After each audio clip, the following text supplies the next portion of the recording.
Back to the Metalgrid discussion. Once again, I actually think this one's really insightful about this, so stay tuned and make sure you watch the whole way through. Drop a comment down if you did.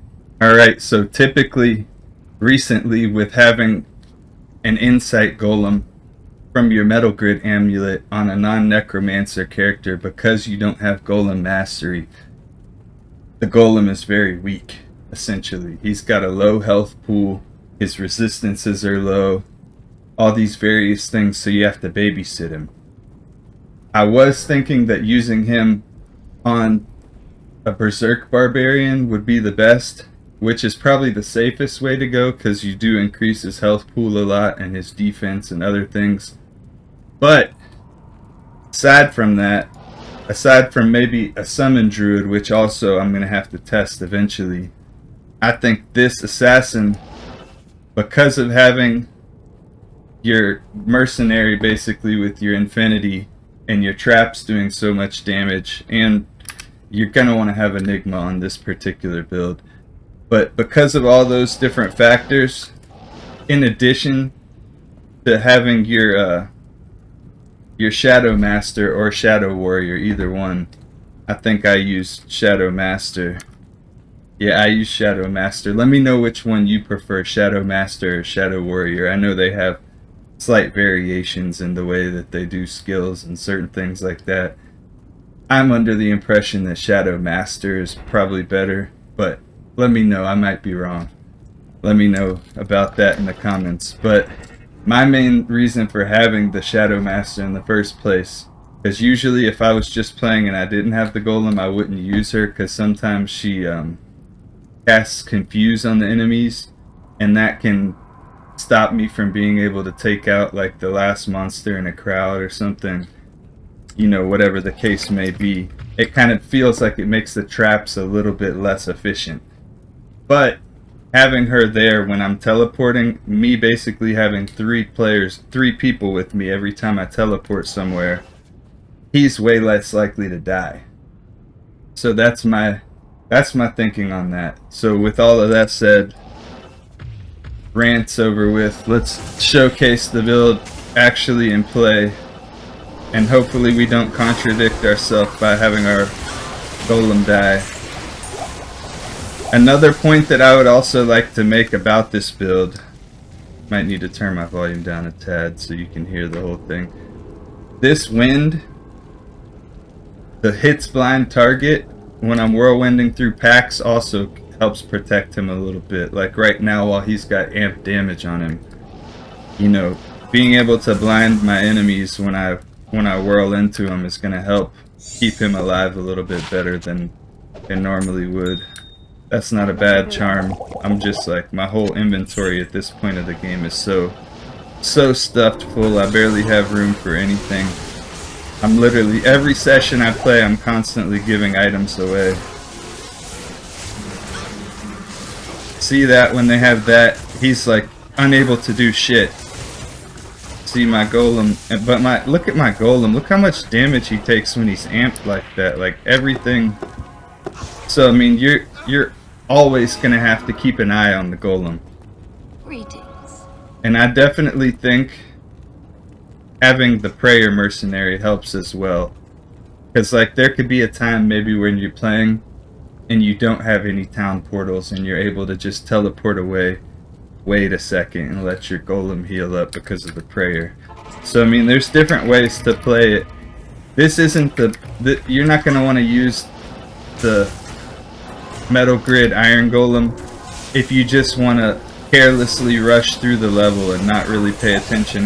You're going to have to keep your eye in this area of the screen fairly frequently. But I mean, if you're a trap assassin, it shouldn't really matter. It's not like you need to constantly tele-stomp the packs or anything. It's kind of like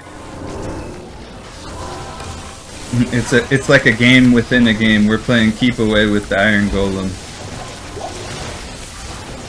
See, this isn't even my build that has the you know, the Lawbringer and shit, and these ghosts are still going out of bounds.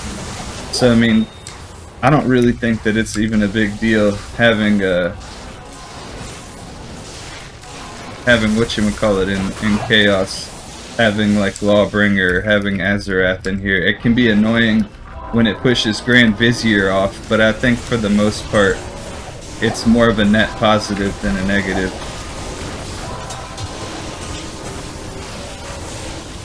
See, that confuse even sometimes, it feels like it's getting in the way sometimes of my traps just popping corpses.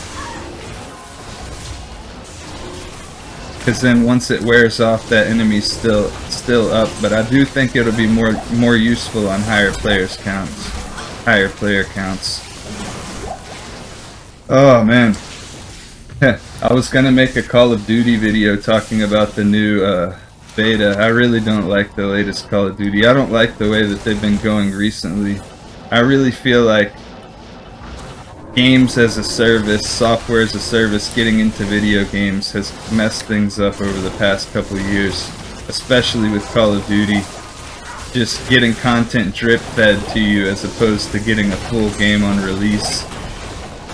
And then also just video games being more and more corporatized and made for the masses. It's just more and more punishing for the players who want to like invest time into getting better at the game and learning it more. And then like over the last couple years, I've literally noticed a bunch of things like whether it's them nerfing the movement, them trying to reinvent the wheel, them trying to all these different things that they basically do to try to make the game appeal to a wider audience, while at the same time neglecting their core fan base. Battlefield did it too. I mean, some people would say Diablo 3 did that kinda to the Diablo 2 fan base. I think that's a little bit more subjective, but I think the FPS genre, first person shooters, are kind of objectively bad lately for anybody who's like serious about them. From a content creator standpoint and from a viewership standpoint, I feel like I mean, Halo Infinite basically failed. So there's that. I'm sitting here playing Diablo, getting on a rant about a different game. It's honestly kind of depressing seeing the state that Call of Duty's in right now, though. Honestly, because that was like one of my favorite games, and that's really a game that I wanted to make my YouTube channel about, but Diablo wound up doing way more views and stuff. Whether that's just because it being more niche. I mean, honestly, Diablo's a way better game. Let's not even lie. But yeah, all that aside, let me know what you think about Call of Duty, if you even play it or not. If you played the beta, what you think about the beta, all that. And let me know about what you think about the changes with Metalgrid, if you're even going to use any characters with the Insight Golem, or any type of Golem in general. And yeah, everybody have a good one. I'll catch you on the next one. Maybe I will make a video about the new Call of Duty and about some other stuff on my FPS gaming channel, so be sure to check like my communities, or not community, my channels section on my page, and it's got like my FPS channel on there and other stuff. But I'll catch y'all on the next one. I'll also drop the link for that below.